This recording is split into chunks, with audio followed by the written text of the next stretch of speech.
恭喜龙王度过第2次天劫的9道巨雷。不过您常常化作人形，却忘了穿衣，实在是不妥。若是女子，恐怕要被你吓得花容失色了。我这龙隐池哪来的女子？此处只有你我2人，行君何必见外？莫非是怕自惭形秽？你呀你！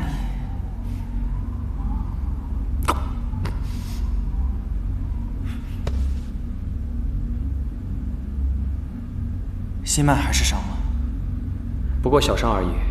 小伤，恐怕无法再承受数日后的第3次天劫了。唯差这最后一次，我便能飞升真龙上仙。我绝对不会放过这个机会的。你呀，还是别逞能了。如果能用上古金甲护身，定能度过此劫。天庭中被盗的上古金甲，你知道下落？此金甲落在天魔双煞手里，恐怕没有那么容易拿到。